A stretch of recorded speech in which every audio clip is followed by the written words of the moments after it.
Rachel. Welcome back to our channel. We all know that we have to edit our manuscripts. Our stories are not readable if they're not edited.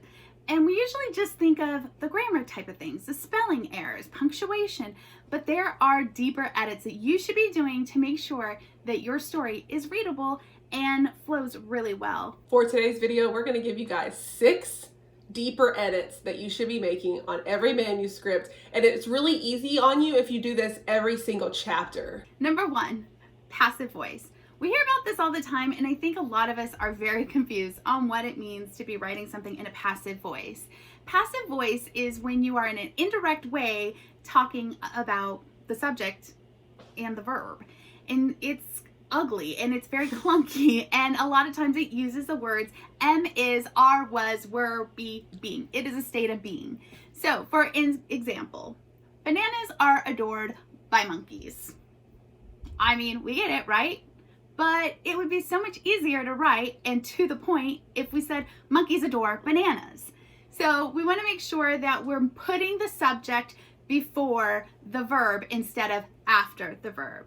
That being said, there are times you have to use passive voice. It just is what it is. There will be times when you use the word is, and you can't help it. So what we don't want is everyone out there trying to make every single thing you do active, because you can't. So it's okay if you have some passive voice, just not a whole lot. Number two is one that I have been working on myself very, very much in my new manuscript and my manuscript that I'm editing. My very first manuscript, which holy cow, I might as well have like bought stock in adverbs, because there was a chapter where I used like 50 in one chapter. Don't overuse the adverbs. If you don't know what an adverb is, it typically, not always, it typically ends in ly, loudly, softly, harshly, quietly. But not always, because words like almost, very, those are adverbs as well. An adverb answers the question, how many, how much, how often. She screamed loudly. That's so boring. Instead of using a lazy part of speech to tell your story, you want to show, not tell, and adverbs really, really limit you on your showing. And I have seen in my editing these past couple nights, when I've really been looking at my old, especially my old story, man, there's so many times when I could have described and shown instead of told. And those adverbs were something I was really leaning on. And they're just not necessary. Like, sometimes they are. You do have to use adverbs sometimes, and that's okay, especially in dialogue. But when you start overusing them, you really need to look at what you're really trying to say and what you're really trying to describe. Well, and the other thing is that we can usually use a stronger verb. So for instance, yes, she held onto his hand tightly. She gripped his hand. So when Rachel's talking about it being lazy, you probably need to find a stronger verb. Number 3 goes along with the adverbs, and that's your filler words. So you want to be using pretty sparingly words like just, so, very, that, then, but, and some. That happens to be a word that I use a lot. And when I look at it and I take it out of a sentence, I realize I never needed that word at all. That usually also happens with your adverbs. So watch these type of words.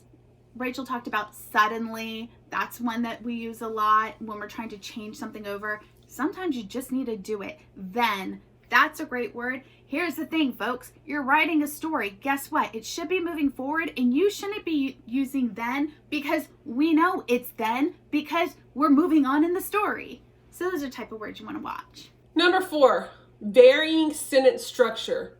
You don't want to have a bunch of simple sentences all in a row. I'm not going to teach you the 4 types of sentences. That's so awfully boring. But you do need to realize that if you have the same sentences over and over again, your story is going to be so boring. I ran to the door. I opened it up. I said hello. All of that right there can be combined into one compound complex sentence. You don't need to know what makes a compound complex sentence in order to do one. You just need to punctuate it correctly, and you may need to look that up. You may need to use the old Google. But please don't write like that. It is so elementary and so choppy.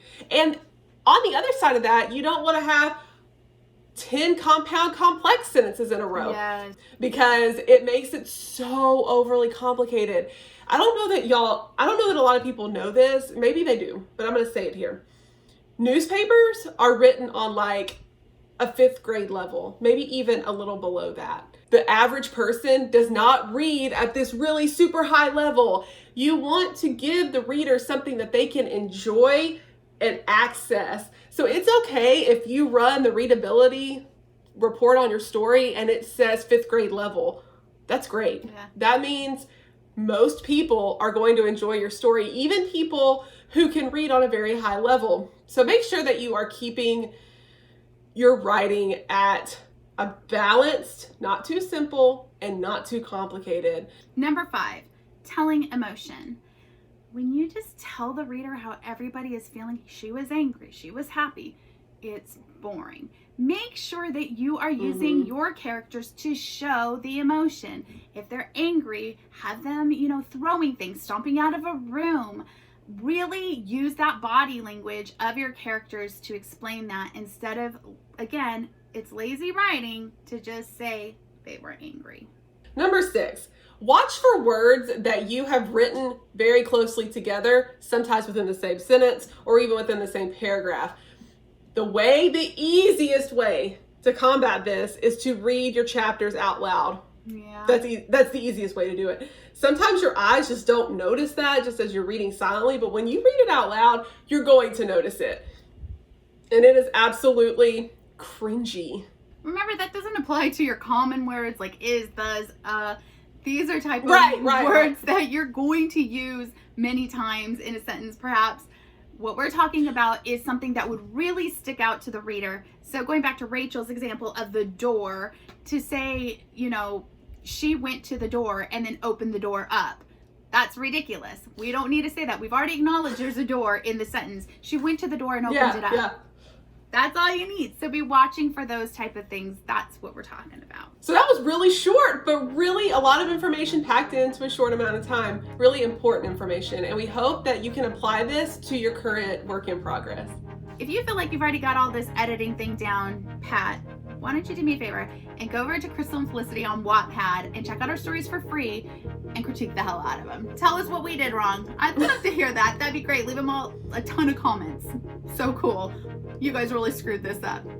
But I guarantee you won't have that many comments. Make sure you subscribe to our channel and click the notification bell so that you don't miss one of our uploads every Friday. And as always, write what you